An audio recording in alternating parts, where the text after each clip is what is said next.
What's up, everybody? Welcome into the Backliners podcast. It's Agro, Barracuda, and for the first time, and I left the background sound on. You know, we all knew that there were going to be some mistakes coming in.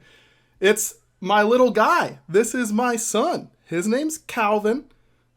This is where I've been because someone decided to be a little early, about a month early, that he joined us. But he's been good, and that's where I've been.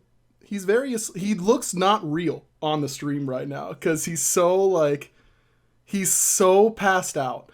He was so comfy down sitting in Joe's arms on the couch. We put him upstairs in his bassinet for 2 seconds, insta crying, go back up and grab him. Literally he's comatose. I swear he's real. Dude, he looks fake on this thing. That is crazy. It does look like a test baby. Oh wait, his mouth open. Oh, you can't tell. Never mind. It's that's the way. You can see it a little bit. Oh, you're full screen. Okay, wait, hold on. Maybe I turn him around. He's so passed out that surely he won't get angry about this. There he is. There's the little man's. It's been. I apologize in advance for this podcast because my brain is still completely in. I don't know what's happening ever. Mode. It is crazy how like the sleep thing that every new parent talks about is like real.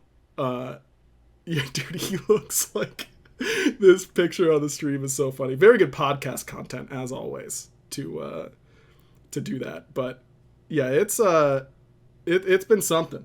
Barra's run off. I don't know where. Stream is also saying Barra's sound isn't working, but I thought it was, but maybe it isn't. I don't know. Barra's gone. It's me and Calvin on the podcast. Oh, it's Hammy. Dude, don't put Hamlet next to my baby. They're going to realize that he's not nearly that cute. Oh, yeah, your audio isn't working. Yep, your audio is not working. I'm lucky. All right, here, come here, buddy. We got to switch arms to you. We got to go to the football hold. Okay, Calvin, so here's what you do whenever your dad messes up the audio. You go into properties. Yep, you just hold him like a little football. You just put it like that. Okay, that one didn't work, Cal. Let's try this one. Did this one work, Barry? Hello? Yeah, that worked. There we go. Yeah, this is messed up by you because everyone's going to be looking at Hamlet, and I don't blame you. Newborns are typically not that cute, except for mine. Yours is adorable. I know. Even especially though it doesn't look real. It is especially adorable. For being preemie here. Yeah, babe, you can take him. Thank you. He's off to sleep. You got him? Yeah. All right. Thanks, babe. You're welcome. Yeah, you're welcome. That didn't make any sense. Yeah, so that's what's been up over here. Barry, how are the shows while I was gone? You had what? Gore and Trelly on here, right? Yeah, they were terrible. I hate those guys. All the YouTube comments were like, dude, Aggro should definitely come back, and we're nothing like Aggro should never come back. We should have these people on all the time instead. Such better hosts than Aggro. There were no comments like that. Yeah, of course. Don't look. Trelly was like, you didn't prepare me for this, and I was like, dude, we're just doing an AMA. Like, what preparation?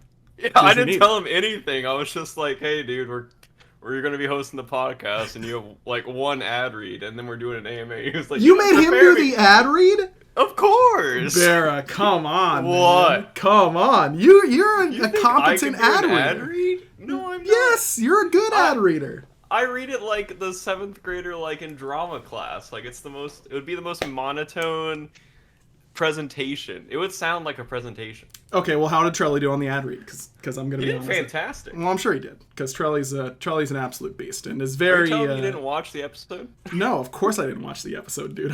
What do you mean? I've got a kid. I had a like you have a newborn baby or something like that.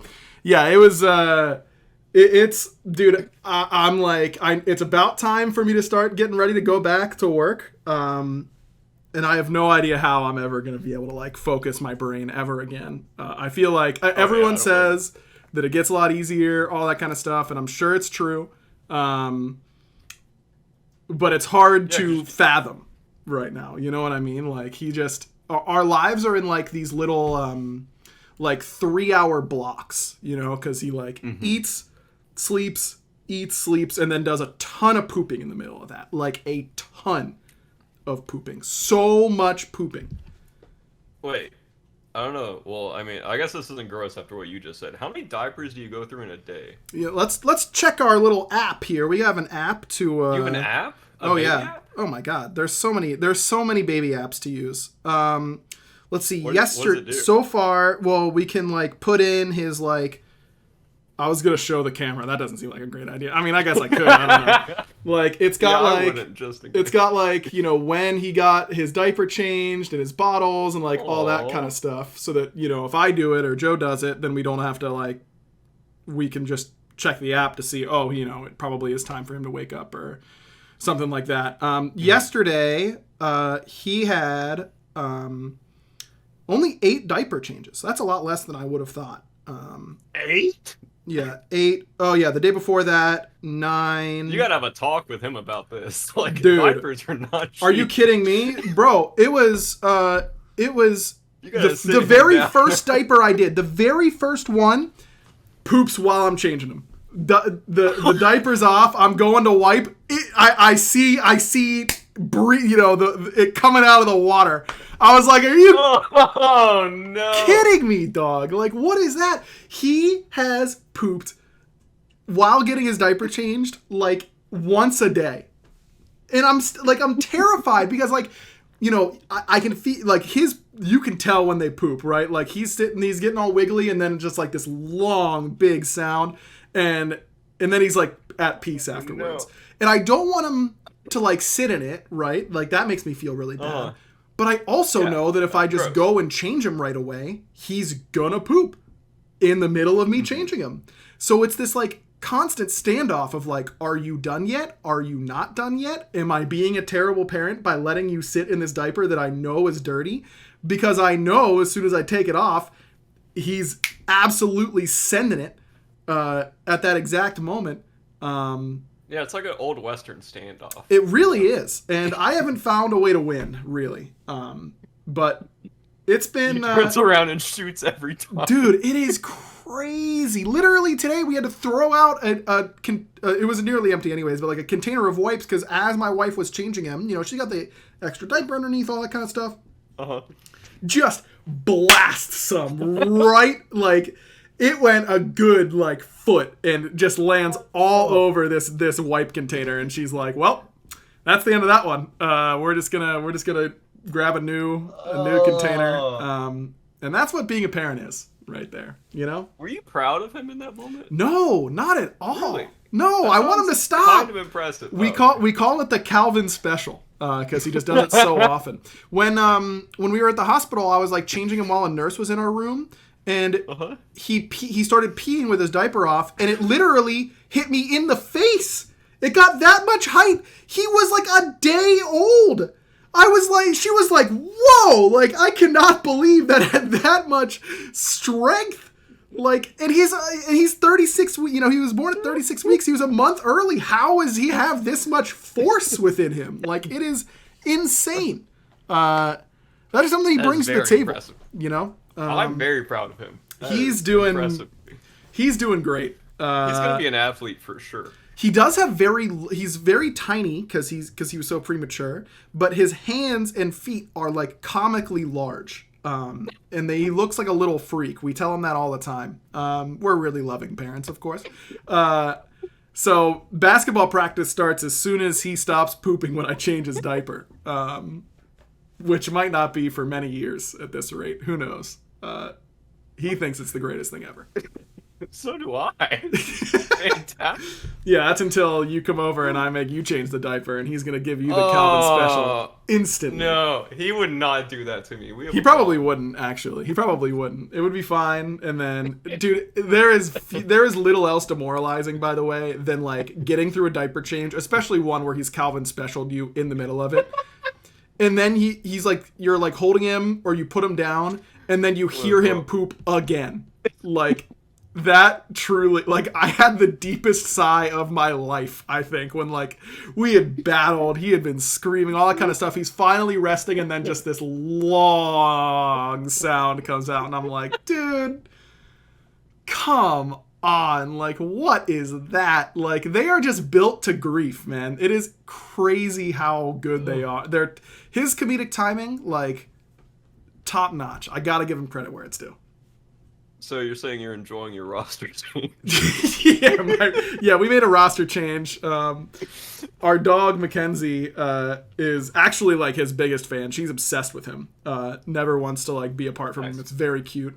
But we are, we're still. We'll see how the phase goes, and then maybe make any changes we need to make before Worlds. No, it's been great. It's been super fun. He's adorable, and I just counting down the days till potty training already. Like only 3 years to go. Oh no, really? Yeah. I mean, surely 2 years, right? Like it's possible. That seems so long. It's possible in 2 years. It's also possible that he won't be great at it for 4 years. Like. Oh no! You have to have diapers for that long? Yeah. Yep. Wait, I assume you go through less as they get older because their bladders get bigger, right? I'm not really sure, to be honest. I think they do stop. Really, you haven't done the research on every single year of every. Well, I thought we had an extra month, man. Like we literally, you and Destiny and a bunch of people came over to our house for our Atlanta baby shower, which is really just like a party more than anything time else. To go. Literally, that was Saturday. Sunday, we're like tired. Whatever. I don't want to do. Like I don't want to clean up. Monday, day off of work, kind of lazing about anyways. Then Tuesday. My wife's water breaks. Our house is still in absolute like disarray. It's just destroyed. Like still the coolers that were outside and on the 1 million degree day that everyone was over at our place with drinks. Those just got cleaned up like this week, and it's only because Joe's mom was visiting to see him and was able to help out. Like. It was. She went to mom mode. Oh, dude, Joe has been absolute beast moding. My sister came down, which was huge. Her mom came down, which was huge. My dad and stepmom are coming down soon. And our house is like almost getting to somewhat normal. But nice. It's there were a lot of things where like we didn't. I was gonna like do the baby swaddling stuff like. I was like, I should probably think about doing that pretty soon because we've got a month left until he's here. And then he's here. And I'm like having to learning to swaddle him instead of, a big, I don't know, what do you practice swaddle? Like a stuffed animal? A watermelon? I was going to say watermelon too. Is that like a thing? I feel like that is super troll by us. It is not a watermelon. It depends on the size of the watermelon, probably. A watermelon Maybe would like probably be bigger than him. They're not the right shape. Squash? Yeah, squash, like a big squash, maybe. Yeah. I mean, spaghetti squashes, they're kind of like bottom heavy, but... Well, yeah. Sometimes he is too, and then you start changing his diaper, and all of a sudden he isn't anymore.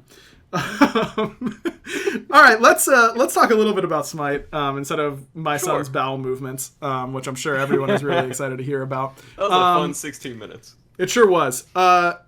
Pretty crazy little stretch here while I was gone where these roster changes get announced. And I was thinking about what I was going to talk about and what I was going to say and all that kind of stuff. And I've realized that I might not, because I haven't been, in the workflow, all that kind of stuff, that I might be feeling a little spicy, a little untethered with my takes here. Standard for you now.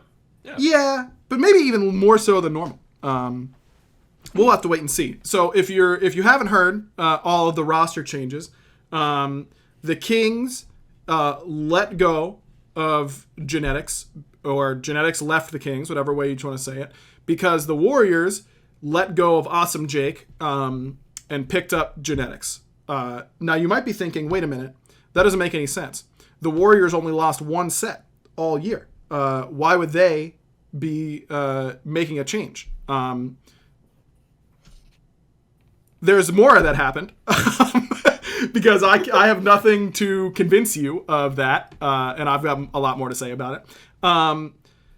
Awesome Jake did not just go to the Kings because the Kings picked up Quig, which was the support for the Hounds, and so you might be saying, okay, well then Jake just goes to the Hounds, and you'd be wrong again. It's Neilmah, who comes out of playing retirement and who has been coaching, of course, for the Highland Ravens, for Bear's team. He joins the Hounds. And so Awesome Jake is like, where am I going to go? And so the Glads kindly make a seat for him by kicking Bobby right away. Not right away, but, kicking Bobby at some point during this process. So Awesome Jake joins the Gladiators instead of Inbound. And the Gladiators have also kicked Scary D and picked up Kana. Longtime EU SEC solo later. That was very roundabout, but as I said, you can't hold it against me. Sleep is a thing of my past. Barra, which individual move? That's what I was gonna say. Yeah, Do you want to? Reaction. Yeah, it is kind of a chain reaction. Do you want to start like? Does one surprise you over the rest, or feel like crazier to you than the rest? It's kind of funny, but Bobby getting kicked surprises me a lot. Jake getting kicked for me is not surprising. Just knowing the attitudes of people on Warriors, or what I know of attitudes of people on Warriors, it takes kind of a special bit of team chemistry, I would say, to work with Jake. He has a very specific way of talking through problems and getting to solutions and stuff that we worked with him for like 3 years on. And it's I don't think it's as surprising, and it's also genetics. Who obviously just came off of Worlds win. Sure. And it changes the way Warriors' identity can be. Genetics can play aggressive, but can also kind of be the macro overlord. And teams will win a lot of games at championships with genetics. That's just how he works. And we've been shown that slower paced games have been winning Worlds for a long time now. So I think, looking at the facts of it, they went on this crazy win streak and then kicked Jake. It's very stupid looking at it that way. Not saying, like, if you're looking at it that way, you're stupid. Sure. But just kicking someone when you've won that much just sounds very stupid. It's like, why would you do a roster change? Obviously, you guys are finding success. But I kind of think they probably wouldn't have kicked Jake if they didn't win so much, which sounds a bit crazy. But I feel like if they were a middle tier team or a bottom team, I don't think that they would have kicked Jake. Which sounds kind of funny, but winning a lot gives a team a lot of power when it comes to roster changes, and they've shown that they will use that power to get what they think is the best possible team for them. Sure. Yeah, maybe Genetics is not as keen on joining that team if they hadn't been winning as much. I know he did a twit longer. I know Jake also made a video, and Hazer did an interview with Kierme. Unfortunately, I did not get to watch either of those, but I did read Genetics twit longer. And he was saying that he wanted to play with Panatom, before coming into the season, all that kind of stuff. It was not a real secret that team wasn't very happy. The Kings, like, that was not a surprise, I don't think, to anybody. Yeah, they would have made changes if they didn't win Worlds. So yes, yeah, agreed. And what's crazy, I think, like, I hear what you're saying when it comes to, we know what Genetics brings to a team. We know what historically has won Worlds. But I think that's like really losing I think that's zooming out a little bit too much.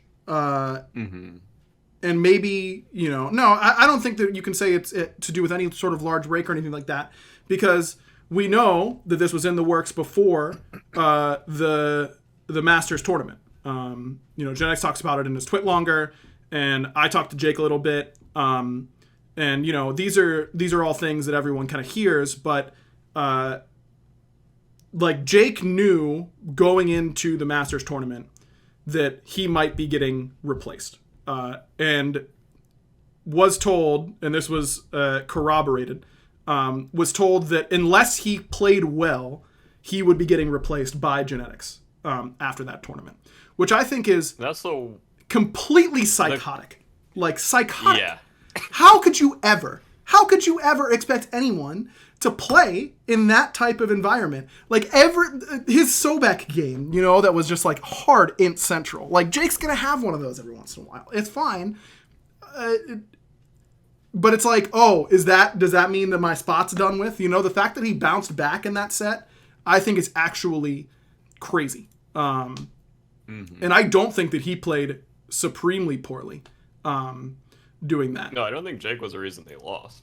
No, I don't think so either. But to just be in this position where, these roster changes are like all building, and everyone knows that the tidal wave is coming post Masters.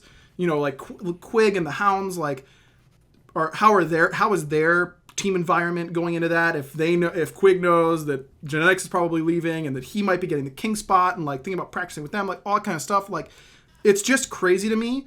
And look, I was on this podcast at the beginning of the year before the season saying that I didn't think the Warriors were going to be super great. If you would have told me at the very beginning of this year, or, if they had announced the rosters and then we all have our takes, and then, actually, Genetics and Jake, Genetics is replacing Jake, I would have been like, dude, this Warriors team is going to be crazy. Like, they are going to be nuts. Like, this is all of the criticism of the Warriors roster preseason was they don't have that in-game leader. They don't have that direction as a team. Genetics is the generator of team identity right now in the league, in my opinion. I don't think anyone drives their team with as much team identity as he does. And so I would have been to the moon on this roster if this were a preseason move. To do this move after going undefeated in the regular season and then losing one set in the playoffs is absolutely criminal. It's criminal. Like, we have to call it that, right? Like, I hear everything you're saying. Winning a championship in any sport or esport, I've said this a lot, it's a binary thing. You are either capable of doing it or you are not. Those are the only two. You can't guarantee it. You can't do anything else. Like, you are either capable of being the best team on a given weekend or in a given event, or you aren't. You can't do that much more than say we are capable. And how much more capable could a team be than going 13-0? Like, I just feel like there is so little upside to this move. There's so little. And look, I get it. I understand there's behind the scenes stuff. It's team environment. It might have deteriorated to the point where they were really struggling later on in the year. And to that, I say, fine, make the change if you start to deteriorate. But if you don't, if you're still dominant, suck it up. You're winning. Like, what has everyone always said? Winning cures all team problems, right? That's like what every player, like all that kind of stuff, that it's so true. It is crazy to me that they hadn't even lost the set, Barry. If they were like emotional and they lost at playoffs, they really wanted to win it, whatever. Like, I'm like, okay, they're dumb, but like, I guess I get it. They hadn't even lost. They hadn't lost.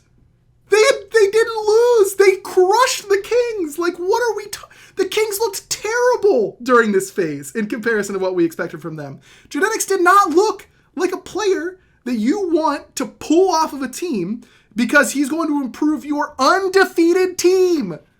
Like, I just I still cannot wrap my head around this. And if you would have told me that this is awesome Jake, his play, that I'm like losing my mind that he got replaced, I would have said that anyone is struggling, because Jake is just one of those players that some teams and some types of analysts will really value, because he is like the playmaker. Like, he is going to win your team games that no other player will in his role. And he's also going to lose your team game sometimes. And typically that is not something that I value in a team construction. But how can you argue against how he was playing individually and how they were playing as a team? They had team direction. They looked cohesive. Now you add in one of the two strongest voices in the league. I think Genetics and Scream are the two most team dominant players in the entire league. You add in that to your team environment that was objectively working, and you only have one place to go, Bera, and it's down. They can't get much better than being undefeated. I just think it is crazy. I think it is a crazy, crazy move to make. And now, if you would have said, oh, the Warriors are worlds or bust, I would have said that you are hard trolling. Like, that is obviously not a healthy way to look at the how a year went for a competitive player. Mm-hmm. Now, I feel like it's incredibly fair to think that for the Warriors, because they went from a team that was obviously capable of winning worlds to a team that will almost certainly be capable of winning worlds. But if they don't, then you don't know if that previous construction would have. You know, it's just like, how many times I can think of one other roster change off the top of my head. Actually two. Yarkor replacing Netrioid was a move by a team that was obviously capable of winning worlds that then made a change. That worked out well for the Kings. And then I can think of when Baskin and Ven swapped on E United, and were you guys SSG at the time? Yep. That was another move that from a team that was clearly capable and still trying to make pretty drastic improvements, and that move didn't work out for either of those teams. And again, it's not just worlds win or bust, but dog, when you're undefeated, like, I don't know, I just can't defend the move. I can't, like, unless it was like, I can't live with this guy for another minute. And even if that's the case, man, talk about finding, like, talk about, maybe you should get an apartment, like a separate apartment, something like that. Like, they're here to win. This is how they're winning. I don't know. I think it is absolutely crazy to, first of all, have this roster change over his head going into that tournament and tell him if he plays well enough, he won't get replaced. Like, that just feels super disingenuous to me. How much better could he freaking be playing? Like, what are they taught? Like, you know what I mean? Like, how much better could he have done than how he played? He was the best support by a mile this phase. You know what I mean? Like, I just don't understand that. Like I said, I haven't talked to a non-baby or not my wife about anything Smite in many times, many hours, many days, many weeks. What is going on? So I apologize. I'm going a little crazy, but that's what I think about the Warriors move in particular. No, I completely agree. It also seems a bit, I don't even know what the word is, like, inhumane? I don't even know if yes, the right it's word. cruel. It's cruel. Yeah, it just seems like I don't know, from my perspective and how I view teams and how I view people, like, I would never do this change ever. And that's just, I guess, the kind of person I am. Like, it's I don't know how to say it. Like, it just seems, I don't know how to say it, actually. Like, I genuinely don't. It's, the change itself is just, I mean, I can just say it's bizarre, but I have a lot more to say about it, but I don't know how to say it in creative words, I guess. No, like, it's fine. It is bizarre. It's crazy. It's immature. And look, I'm not rooting against the Warriors. I know I'm kind of going off on them here, but I'm not truly. I do not care very much at all who wins and who loses in the SPL. I'm just hoping for good games. So if the Warriors are going to keep having good games and doing cool stuff, that's totally fine by me. I think it's going to be a very interesting phase to watch. I'm very interested to see what they do. Everyone is going to have... they know that there isn't going to be a publicly hated team like the Warriors will be hated since Weekend left the league. Weekend was the last villain of this caliber. And that's interesting, right? Like, that's good for the league to have these polarizing figures as long as they aren't, like, terrible human beings, right?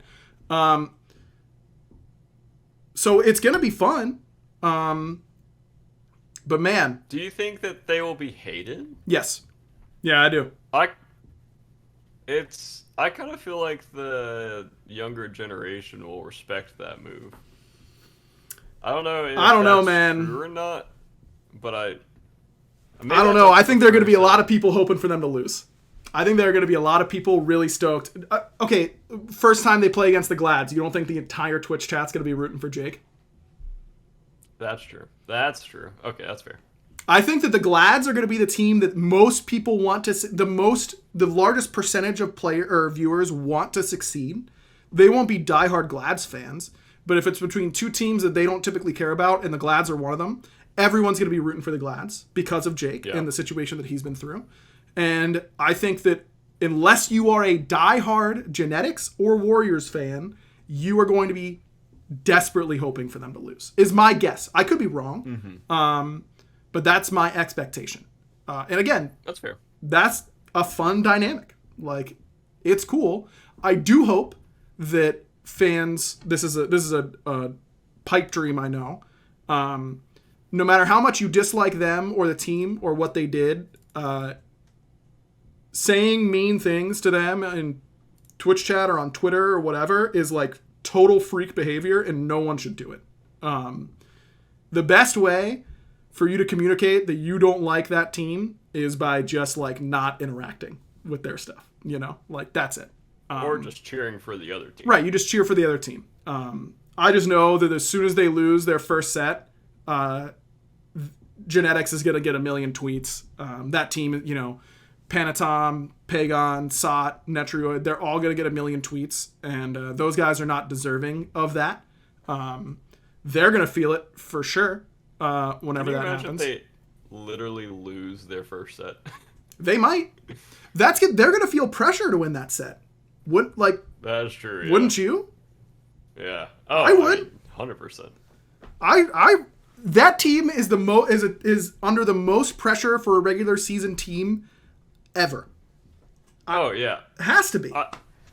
I will say the position that Jake was in during the tournament for me would be more stressful than any Worlds tournament ever. Oh yeah, you don't know that you're going to get a spot for sure.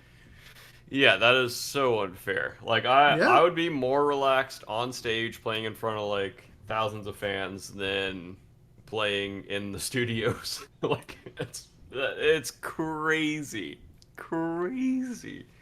It's just the thing to realize is that there is nothing on earth Jake could have done to not get kicked. Like, there is nothing. Yeah. He couldn't have played any better than he did. He obviously was doing at least enough outside of the game to be the best support in the league during this season so far. And, you know, if I were trying to console him, that would be the only thing I could ever say to him, is there's clearly nothing you could have done to avoid this situation. Crazy. Absolutely insane. But there are more teams to talk about. Although Ro brings up a very good point here, Bear. I think that you do need to address this. Okay. Ro, your former coach, someone who knows you pretty well, might know if you like to slither in the grass like a little snake, perchance, says Barra kicked him first, threw him to the wolves. Your response to this allegation? This is false. I did not throw him to the wolves. Mm-hmm. Our team disbanded, and me. That's odd, because some of your teammates are still the same. No? One! One! I have one teammate that's the same. Curious. What? This reminds me of of a very good... I've had a lot of ideas for television shows during my paternity leave. And Remind me of one that I don't want to say on the podcast because it's so good I don't want it to get stolen. But remind me after the podcast to talk to you about it. Okay, overall, the Warriors, do you think they get better with this change? Do you think they win every set but don't drop individual games? Because that's the only measurable way for us to say that they got better, by the way. The only way. I think they lose more sets, but they're better at Worlds. Okay. Well, impossible to say there. That being said, Jake did play well at Worlds. So I'm not saying like it's more of a slower paced strategy-based support than an aggressive support. That's more what I'm saying, because as I said earlier, I think slower paced games and strategy wins more. I mean, that's the whole reason we lost to Kings, was they just out strategized us. Sure. And even though we had like a lot of early game pressure, obviously outside of game 1, like game 2 and 3, they just out strategized us. And when you lose that way, it's like, okay, what really could we have done? Like, with the players that we have, like, can you just become macro overlords overnight? No, that's not really how that works. Sure. So I do think they probably get better at other tournaments as well. I'm not going to say they instantly connect, because Jake obviously plays lane very differently than other supports and will do whatever he can to win lane. And Gen is more of the I will pressure if I can, but I'm fine to stall the lane out and play for mid game.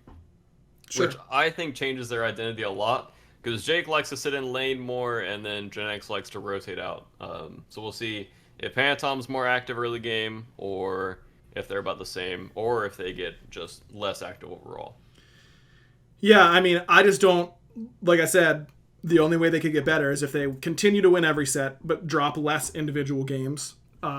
I don't think that will happen.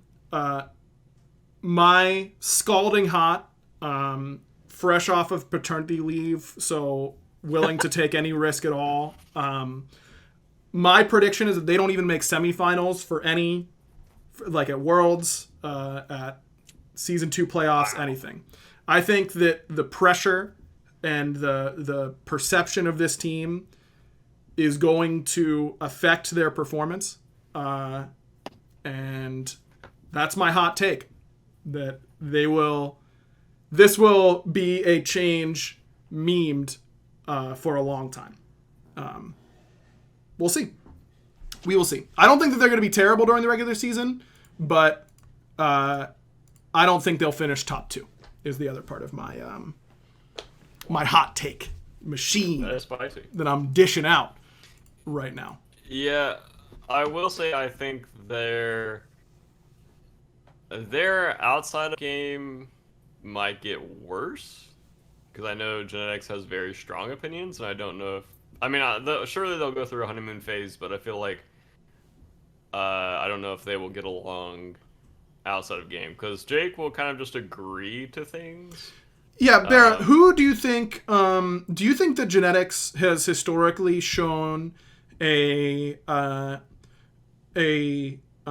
what's the word I'm looking for here? Affinity for teammates who are just for funning, like trolling a little bit, maybe in like having a bit of fun at the game's expense, Like, you haven't teamed with them, but if you had to guess, like, I think somewhere in his tweet longer he said something about wanting there was something along the lines of alluding to having teammates who like don't run it down or like are taking it a little bit more seriously. Would you say that's fair to say that he might not have an affinity for like for funning the game? Yeah. Okay, cool. Yeah. And do you think that the Warriors as a whole are the team that is the most likely to for fun at any given moment? Yes. And to do it with most frequency? Yeah, I will say cool. He is going from Harry to Sot, which is about a standard scrim shift over there. Yep. That is true. Because both of them can run it down in scripts. For fun with the best of them, for sure. Also, rejoining Netroid, who he kicked. So right, yeah. I do want to go back. Wow, Barra, your cam is going absolutely crazy right now. I don't know. Maybe give me a little on-off situation. Oh, Hello. You want me to just unplug and plug it back in? No, just in Discord maybe. Just like give me like an off and then an Okay, on. okay. I think your connection is what's driving that one there. So maybe Turn it that'll. off and turn it back on. Yep. Hey, and we're not whatever we were then, which is good. Yeah, I don't know. I'm interested also. I remember listening to the interview that Genetics did with Hazer when they made the swap from Netro DR Core, and I'm interested to see if those issues that were brought up in that video are different now. Yeah, it'll be interesting. Before we talk about the rest, because we're already, as as expected, I'm back, baby, so to speak. Got a quick little ad read that I got to make sure we get, and don't have the brain power for a clever little thing here. This show is brought to you by BetterHelp. BetterHelp is a service that will help match you with the right therapist. There are lots of different options that you can get on BetterHelp. All you have to do is fill out a brief questionnaire and you get matched with a licensed therapist, and you get to switch therapists at any time for no additional charge. They have you can find in-person therapists, online therapists, just people to chat with that aren't like sitting down and having an extended conversation. It can be more at your own pace. There are lots of different ways, so don't feel like you have to do it, you have to go to some office or whatever. That is definitely not the case. BetterHelp can help connect you to a therapist that works for you and for your schedule. And Bear and I have said it a lot on this podcast, but therapy is super OP. It is the best thing that you can do for yourself. Legitimately, I believe that. I think everyone should go to therapy at some point in their lives. I think it is just absolutely critical if you want to understand yourself and how you interact with other people in your life. And yourself. And yourself. That's the big one. So if you want to live a more empowered life, therapy can get you there. Visit betterhelp.com/backliners today to get 10% off your first month. That's BetterHelp, HELP.com/backliners. And I'm going to put it in the chat right now. So if you're watching on Twitch, you can go ahead and just click that link. Again, 10% off your first month. Big shout out to BetterHelp for sponsoring today's episode. All right, Barry, let's talk about the Kings. Sure. They lose their leading identity, I would say, in genetics. And they get Quig, who here's what I have to say. When I heard that they were getting Quig, my initial thought was, oh, okay, Quig's been playing really well. That makes sense. He seems like a good conclusion. Then I was like, wait a minute. If I'm Quig, do I even accept this offer? That's what I was thinking. Like, that's exactly what his team has been playing better than the Kings for the vast majority of the year, and certainly as of late. The Kings, when you look at them on paper, are still absolutely stacked. Big Man is absolutely one of the best mid laners to ever play the game. Yarkor is one of the best players to ever play the game wherever he is. Variety has best solo in the world potential, especially at events. And Captain Twig is a proven winner, most recently at LANs, but for his entire career, that dude just wins. So in that sense, it's like, yeah, of course. But the Hounds have some of the best up-and-coming talent in the league, and there is value in becoming a duo with someone like Oath or Vaporish Coast. Vaporish Coast, as long as he wants to play, is going to get good rosters to play. You can just tell by the way other players talk about that guy that he is never going to have to worry about getting on a good team for the rest of the time that he wants to be playing. Agreed. If he only wants to play with you as his support, that's really valuable. And maybe that's already the case. Maybe that change doesn't affect that. But I don't know. I was like, at least a little surprised that Quig took that offer. How about for you? Yeah, I was pretty surprised too. I mean, I knew that the change was in the air, and I expected him to stay just because I kind of figured that him and his team were boys. And I feel like everyone has been playing individually better, like bar to bar, um, with everyone else on Kings. Like Yep. comparing them role to role, I feel like Hounds players have been playing better than Kings players. Yep. I would agree. Um, so that just seems a bit surprising. It just doesn't really make sense, I think. And it just, I don't know. It seems so weird. You're just kind of hoping maybe the meta shifts back into their favor or something. I don't know, because Kings haven't looked especially impressive. Um, and I mean, Hounds played really well against us. Like, that was the best Hounds have played They've been playing really well against everybody. ever, I think. Yeah. Um, it just was very surprising. Um, I have the same opinion as you. I kind of feel like sticking with Coast or a few players on that team just makes sense. It Mm-hmm. it's a change that doesn't really, in my opinion, make sense. But again, I'm the kind of person that doesn't like making roster changes, and I would rather continue working on the foundation that's already laid. And I think a lot of people have a differing mindset of that. Mm-hmm. Um, and obviously the team that just won Worlds, but I think the reason they won Worlds was genetics. Um, it's just a very surprising change, and I also feel like Quig's identity fits Hounds a little bit better. Mm-hmm. Um, he tends to be a little bit more aggressive, in my opinion. Mm-hmm. But he might shift Kings in a better way. I don't know. It's a change, in my opinion, doesn't really make sense. I agree. You're leaving a team, again, the capability of winning a championship, it's binary. It's yes or no.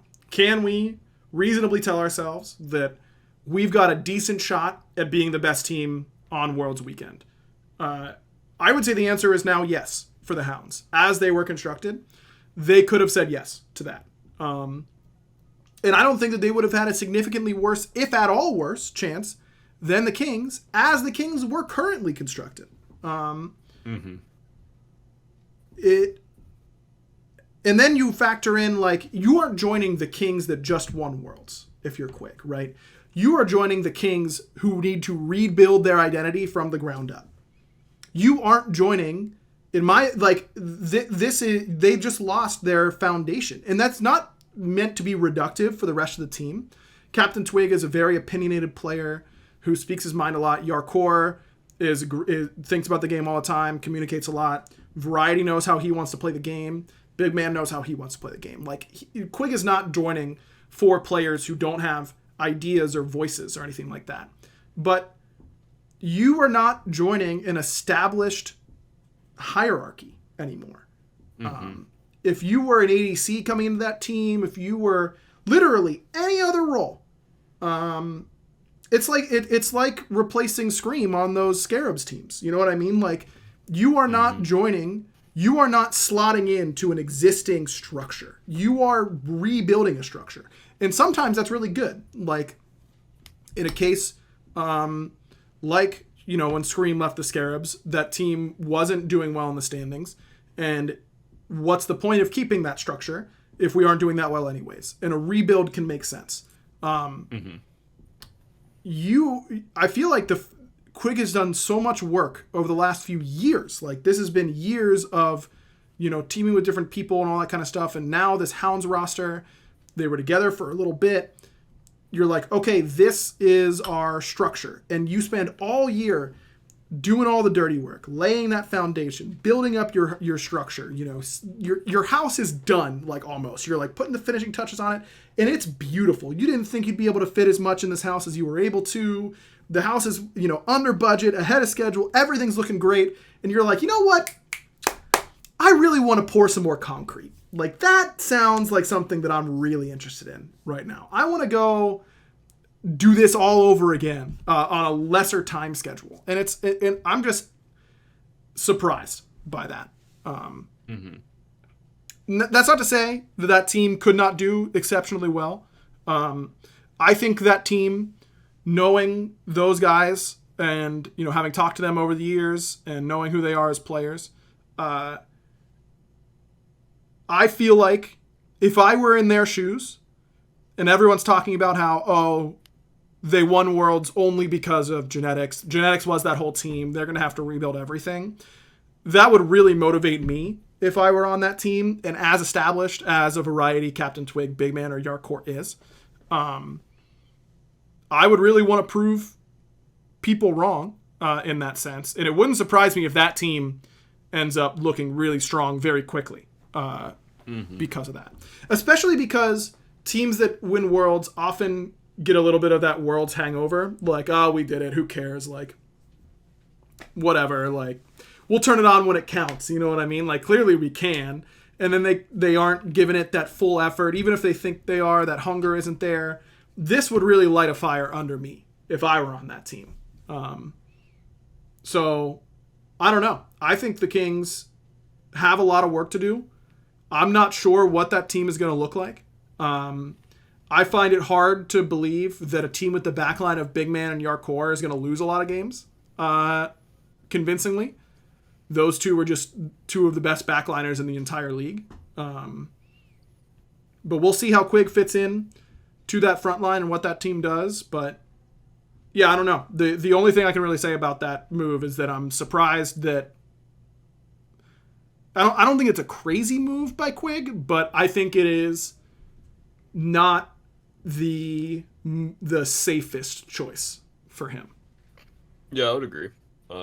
Because if that team does suck, right? Like if what people are saying is true and genetics was the entirety of that team, and through none of Quig's fault, that team sucks, everyone's going to say that Quig isn't very good. You know? Like, that is going to be a storyline for them.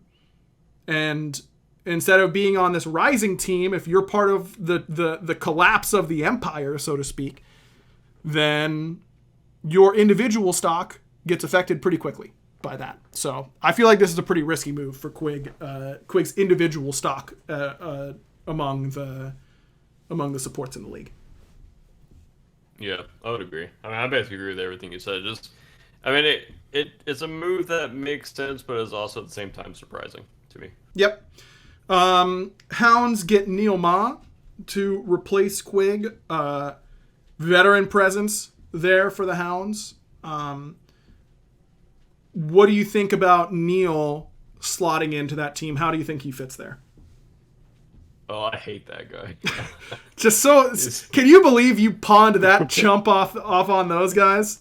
What a con, you know? That was a blessing for me. Finally, I've been looking for a reason. What's crazy is that you have been orchestrating all of this behind the scenes for the off chance that some suckers would take Neilmah on their team, and you could get that guy out of your locker room. Yeah, we don't know who's going to be in our locker room now, but we're glad that Neil's gone. Yeah, it was kind of surprising, but it kind of makes sense. I mean, in my opinion, this just shows that basically they didn't want Jake and they wanted someone else. Yep. And I think on paper, Neil is probably their best option. Assuming that they're just looking at it, they probably value Neil higher than, I would say, Bobby, than Jake. I don't know the other SEC supports in both regions, but it just shows that they're valuing Neil over those. And it makes sense for Neil to come back, in my opinion. I mean, he was obviously like a really good coach, but I think he probably missed playing a little bit. And probably didn't enjoy coaching as much as he thought he would, or maybe didn't think he was making as big of an impact as he thought he would. Yeah, I really happy for Neil that he got a spot. Yeah. Neon said, Oh yeah, and Gamma. Yeah, Benny said their 4 options were Jake, Bobby, Neil, and Gamma. I definitely understand wanting to go with Neil, but I really don't think that they could have gone that wrong with those 4 options. I'm interested to see how Neil is going to slot in and play.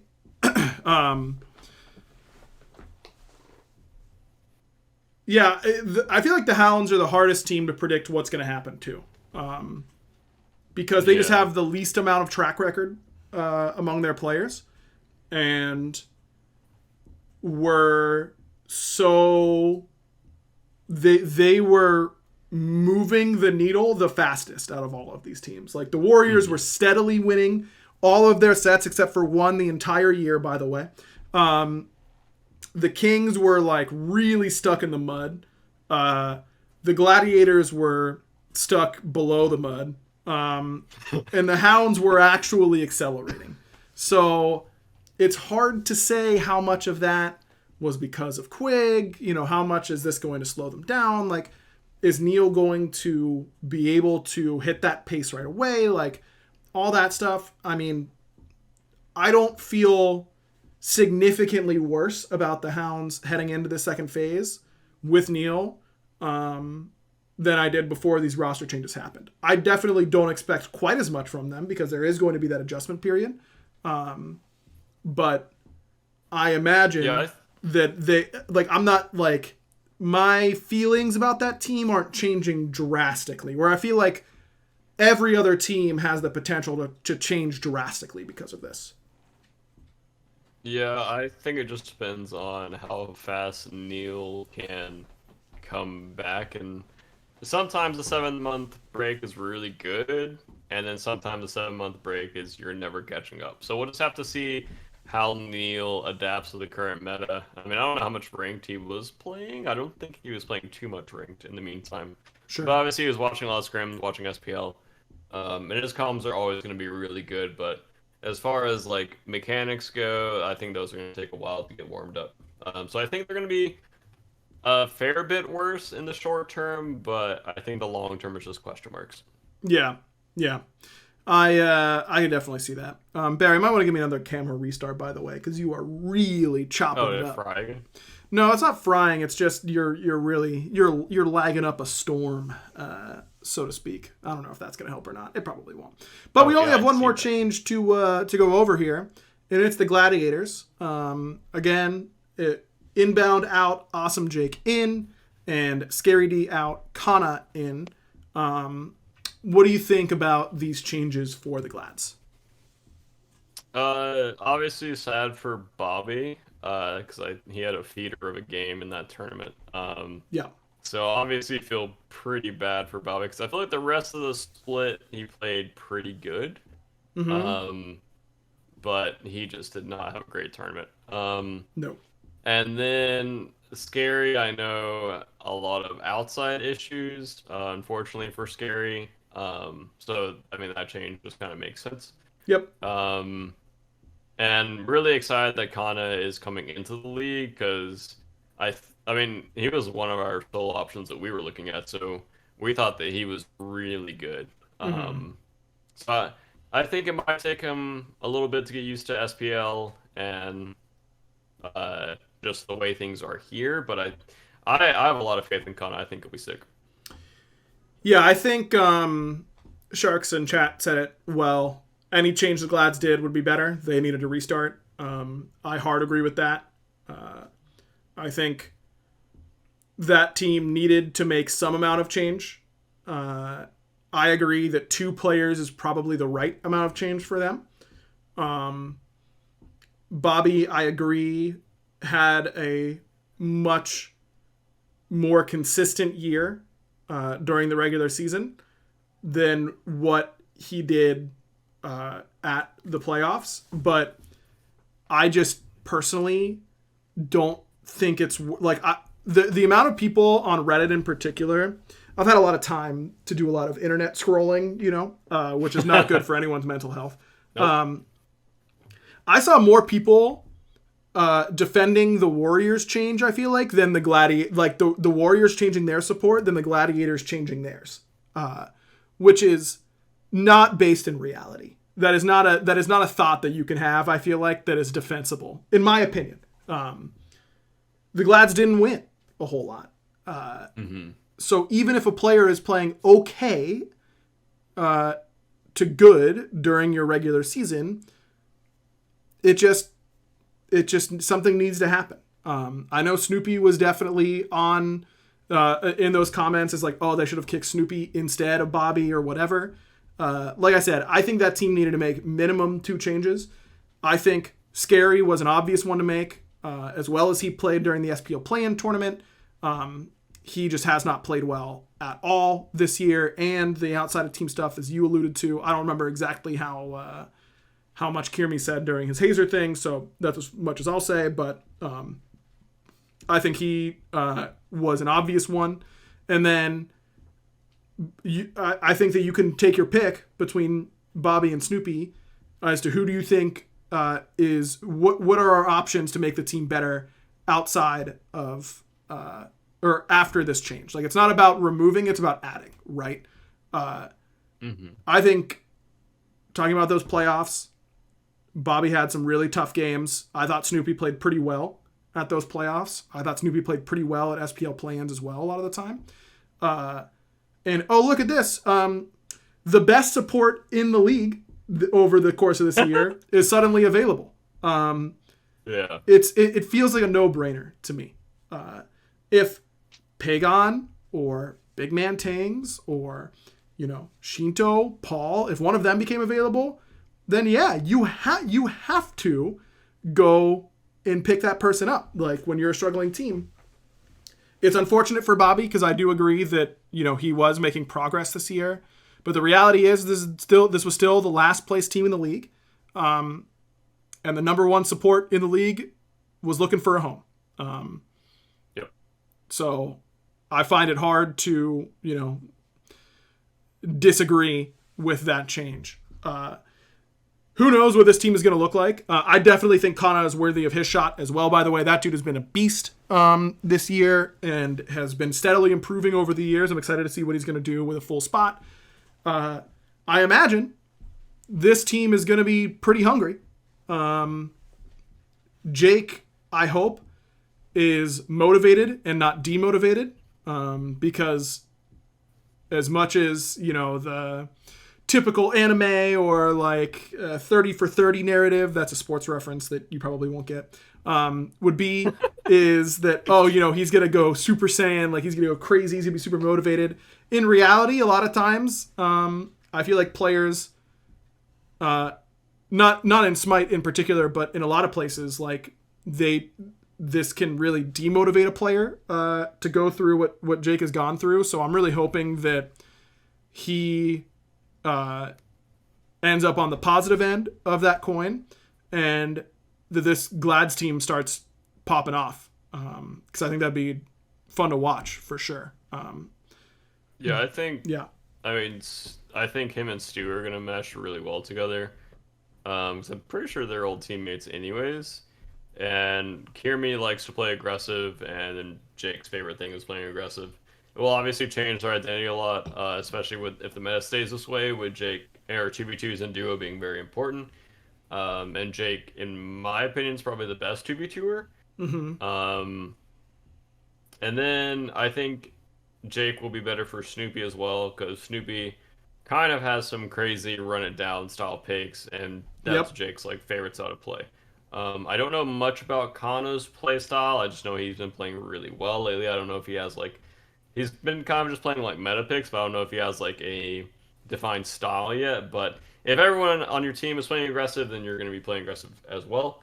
So I'm very excited about this change. But it's definitely a change that surprises me the most. But it makes sense the way the dominoes fell, but the change still surprised me. Yeah. I think it is hard to feel anything but positive if you're a Glads fan, in my opinion. Yep, agreed.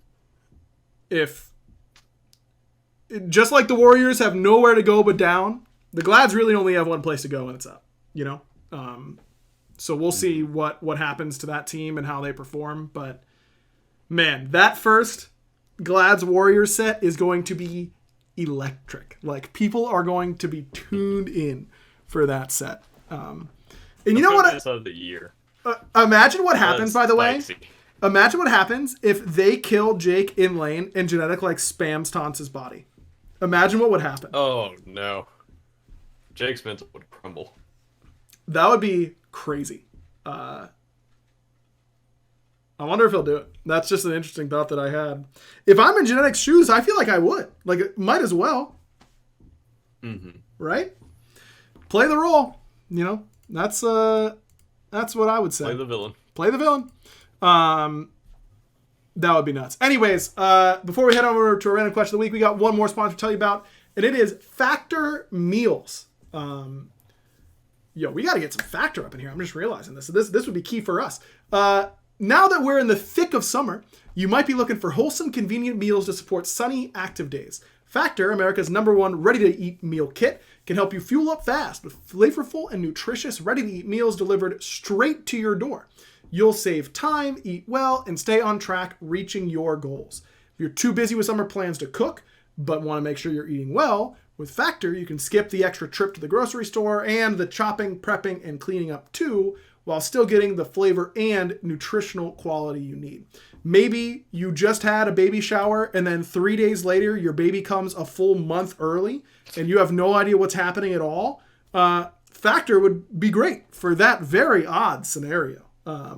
But it's got to happen to someone, right? That's just the way. That's just the way it has to be. Someone's got to do it. If they've got a ton of different options, the dietitian approved calorie smart meals with around or less than 550 calories per serving. If you need an extra boost to support your wellness goals, they've got protein plus meals with 30 grams of protein or more per serving, plus vegan and veggie, protein plus, I already mentioned, tons of different options. Maybe something like apple cinnamon pancakes, which sounds delicious, bacon and cheddar egg bites, which also sounds delicious, and potato, bacon, and egg breakfast skillet, which sounds almost as delicious as apple cinnamon pancakes, but that's taking the spot for me. Or for an easy wellness boost, try refreshing beverage options like cold pressed juices, shakes, and smoothies. With Factor, you can rest assured you're making a sustainable choice. They offer 100% of their daily emissions, source 100% renewable electricity for their production sites and offices, and feature sustainably sourced seafood in their meals, which is awesome to see, of course. So this July, get Factor and enjoy eating well without the hassle. Simply choose your meals and enjoy fresh, flavor-packed meals delivered to your door, ready in just 2 minutes, no prep, no mess. Head to factormeals.com/backliners50 and use code backliners50 to get 50% off your first box. Use code just to get 50% off. That's code backliners50 at factormeals.com/backliners50 to get 50% off your first box. And I'm going to put that again in the chat for you right here. Just click that link. That's all you got to do. Big shout out to Factor for supporting the podcast. All right, Barry, it's time for our random question of the week. These are pulled, of course, from our Patreon Discord. Patreon.com/backliners, the place to go there. You get to see a lot of, we got a cool little community in there, lots of cute pet pics and that kind of stuff. I should post some extra baby pics in here. I will. So if you want those, or if you don't, still go in there. You don't have to look at them, but I'll know. Oh boy, I guess I don't know which ones to start with. I guess it's this one. On Heroes. Congratulations on being dead. That's what I thought we might be. Thanks, Hero. What is one routine that you cannot live without, other than basic needs for survival? And if you don't do, will throw off or ruin your day? Mine's probably just flossing and brushing in the morning, because it's very... I didn't know you liked dancing. That's one for the old dad joke column right there, baby. Yeah. We're in there. Oh, no. Yep. You thought it might take me a little longer to get acclimated to that, but you forgot that I used to cast, and that was a big that's peak casting humor right there. So bad. Also imagining you getting up out of bed and being like, time to start the day, and then like dropping a floss real quick, and that's a very funny thought for me. Time to start dancing. Yep. Yeah, probably just Flossing and brushing my teeth. Also, I mean, pooping. I have like right when I get out of bed in the morning, like every time I have like a morning poop, Uh-huh. and it's very important. I don't know if that's like basic needs for survival, but Yeah, I would say it it's pretty is. important to me. Okay. Well, it's kind of a ritual for me. Okay. I was meditating for a while, and that was fantastic. But with Hammy, he kind of stops that. Mm-hmm. Which I would like to start again. Uh, but he's kind of a puppy, so whenever he hears anything, he starts trying to bang down the door. Yep. So yeah, That I it. would say one of those three. That do be what puppies do. I don't really have that many rituals, I would say, that aren't like basic needs for survival. Um, I guess, geez, yeah, I'm trying to think of something that I do every single day without fail that isn't like take my Epsom salt. medicine, like, yeah, like poop, whatever. I guess I would really struggle if I couldn't. Oh, I got it. And I know that you're not. Don't be lame and tell me I'm not supposed to do this, okay? Because I know, and I don't care. If I couldn't Q-tip my ears, like if I couldn't clean out my ears with Oh, Q-tips, I would be devastated.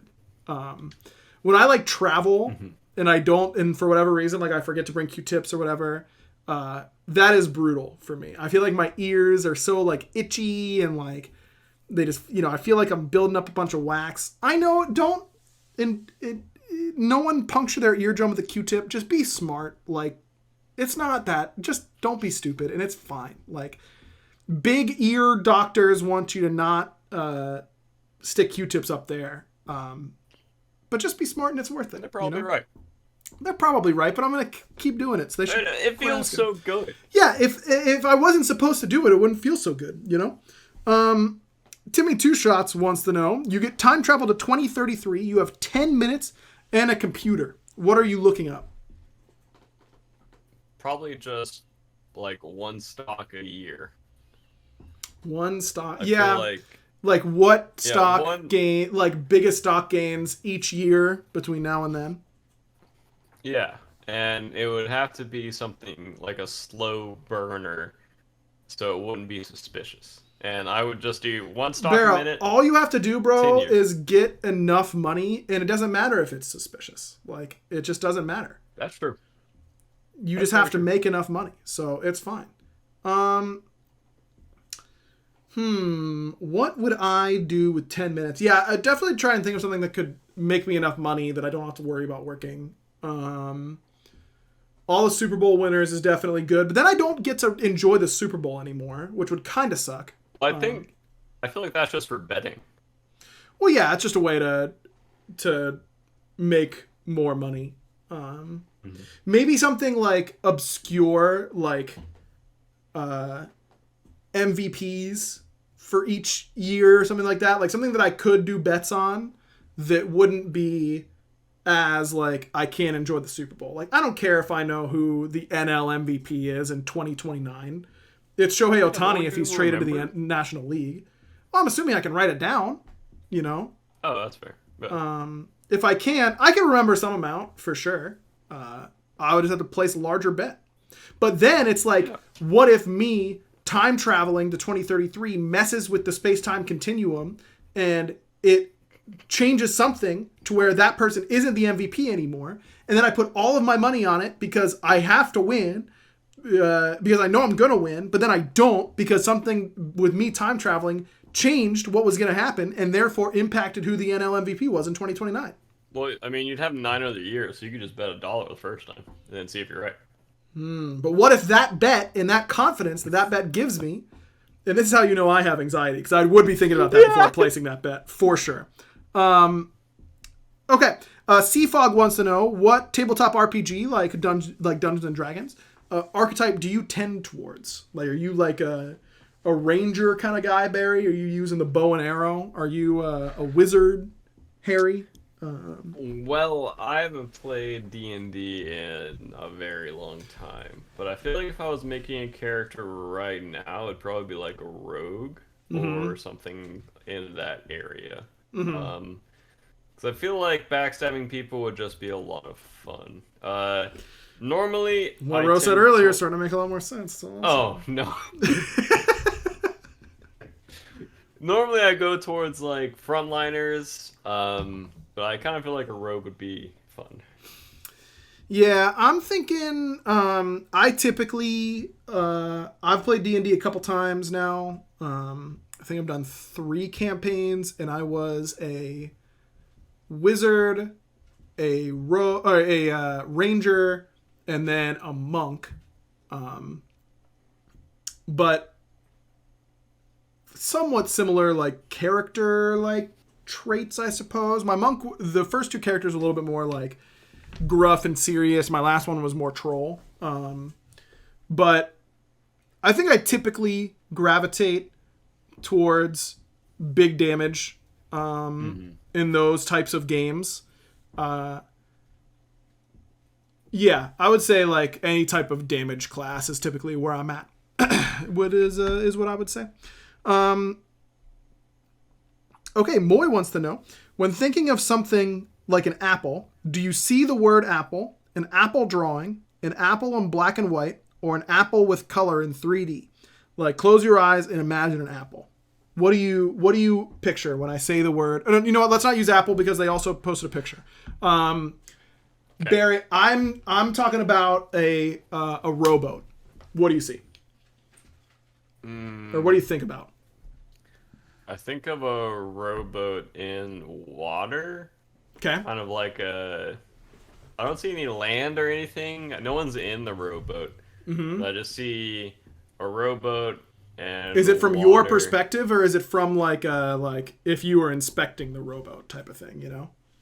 Kind of like how a drawing of a rowboat would be, where it's just kind of like a square, Mm-hmm. and like 60% of it's water and like 40% of it is the rowboat. Okay.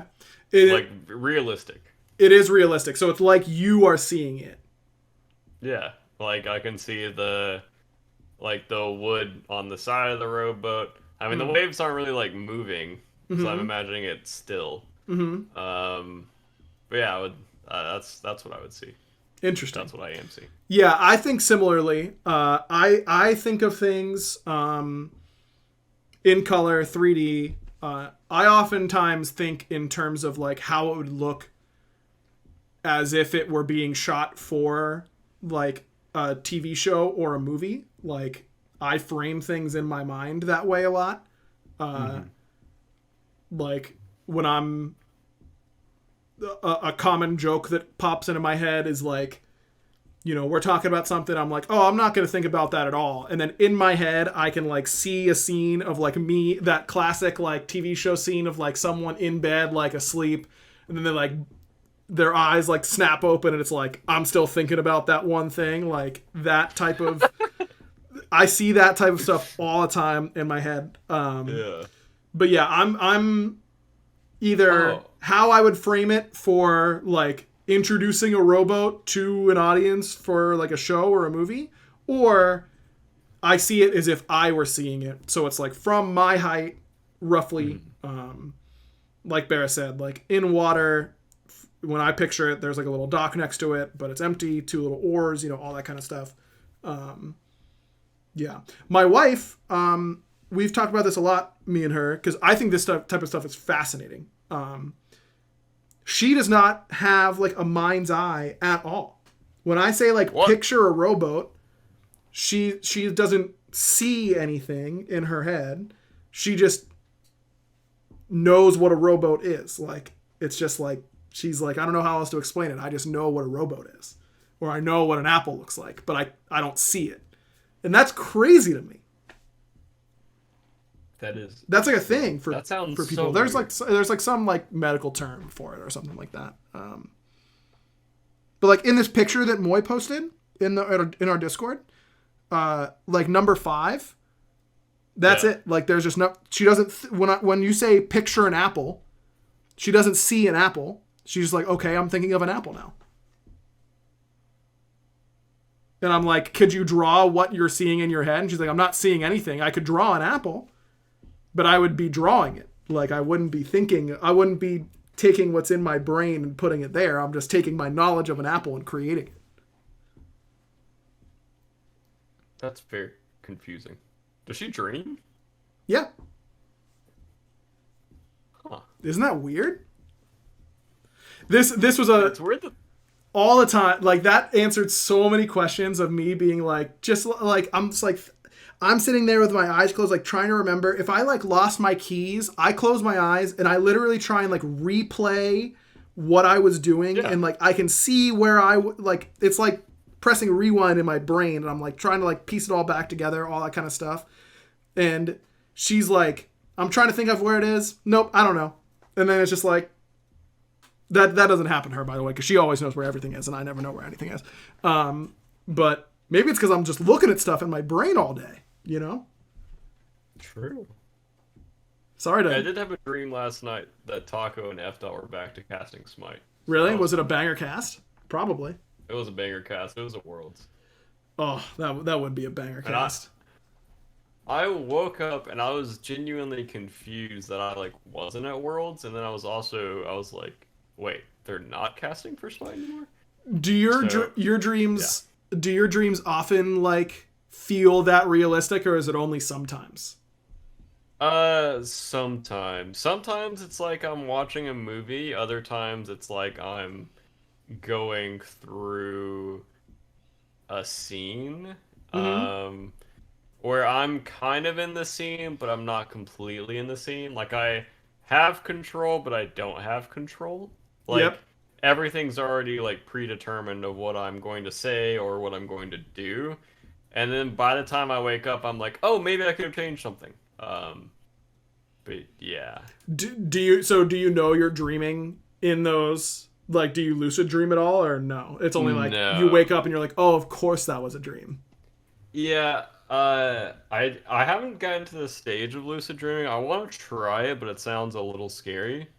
But I recently started dreaming again because I was taking like magnesium glycinate, and before that, I would dream maybe like once, or remember my dreams every like 1 out of like 3 or 4 months, maybe longer. Like I just did not remember my dreams. Destiny always remembers her dreams, or like very frequently, and for me, I just never did.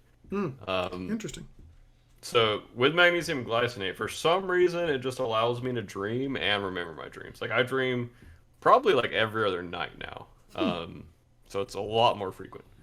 Interesting. That's the tech, apparently. And then last but not least, J-Man asks, can you explain why pickleball is OP? J-Man loves pickleball. They just want to spread the love of pickleball. Pickleball is OP. Have you played, Barry? No, I have not, but a lot of people play in my gym, and they look like they're having a blast. It is very fun.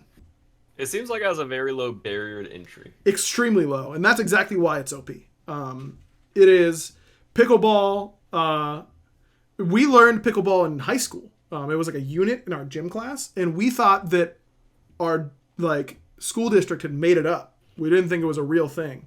And then when someone else who didn't go to our high school was like, yo, pickleball is really fun, I was like, wait, that's like it's real? Like, we just played it in gym. It's basically like the in-between. If tennis is like the biggest version of a racket sport, and ping pong is the smallest version of the racket sport, pickleball is in between. It's smaller than a tennis court. You use a ball that's kind of like a wiffle ball. You use rackets that are bigger than ping pong rackets, but smaller than tennis rackets. And it's much easier physically. It's similar to badminton, kind of. That's a good shout, Bulbasaur.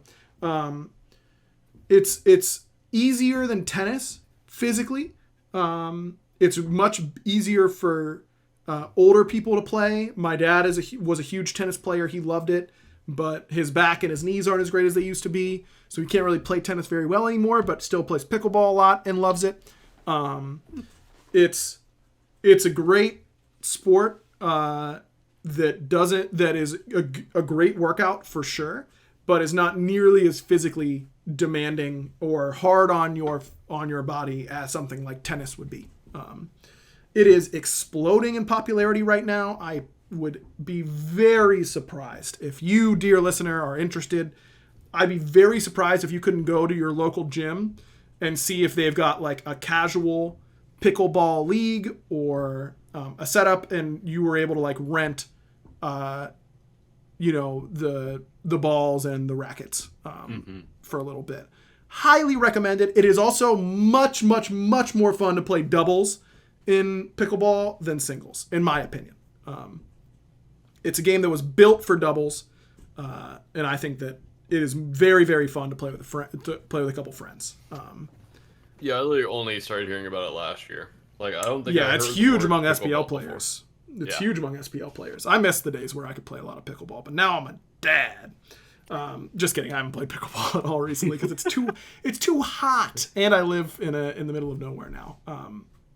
Yeah, but it is ungodly hot. it's so hot, dude. Like, I had to mow my lawn, and I was like, "Good Lord, I like can't." It was like 90 every day for a week. I got it done this weekend. Yeah. Thank God, because it's gonna be 90 all week again. Yeah, I'm in the same spot where my grass needs to get cut, and I'm like, it's Can't do 95 the next 10 days, and Yep. I'm already at the point where it needs to get cut. I'm like, do I just wake up at like 7 in the morning, or do I try to cut it at like 9 p.m. at night where I can't see the grass? Like, Just don't do it, man. What do they get? yeah, Like, who cares? You know? that's a good idea. Our HOA has been annoying with us in the past about cutting our grass enough, and I was like, dude, my wife was like, oh, do you think we're gonna get like warned that our grass is getting too high? And I was like, who cares? Like, it's 90 every day, and we just had a kid. Like, I kick rocks, stupid HOA. Like, no one cares. Do you have an HOA, Barry? Are they annoying? Ours is very annoying. I do not have one, thankfully. That is good. Yeah, then who cares, dude? Your neighbors can look at your tall grass for a little bit. Tell them you're freaking... They can come catch a Pokemon if they're so worried about it. Anyways, Pokemans. That's parent. That's how parents More say dad-like. Yeah, exactly. Yeah. Thanks everyone for listening. We'll probably be back next week. I don't know if I'm gonna be super consistent. I really wanted to come on and drop my hot takes here, but there is a decent chance that I will be inconsistent for a little bit. If that is the case, then we'll get Gore, Trelly, other people, whatever, in here to host with Bera as we are getting more accustomed to having a little guy running around the house. He's not running yet. He can't do anything on purpose. Not a single thing. Not even that. You feel like it is on purpose because of the timing, but it isn't. It's just happening. Like, he can't stop it. Imagine an existence where you don't do anything on purpose. You're just there. Like, everything's just going off automatically. You know what I mean? Like, that's just how life is for a little cow right now. But yeah, thanks everyone for watching. Last listening in. The show will be back next week in some capacity, I imagine. Until then, Bera, you know what to do. Bye. He's still got it. He's still got it.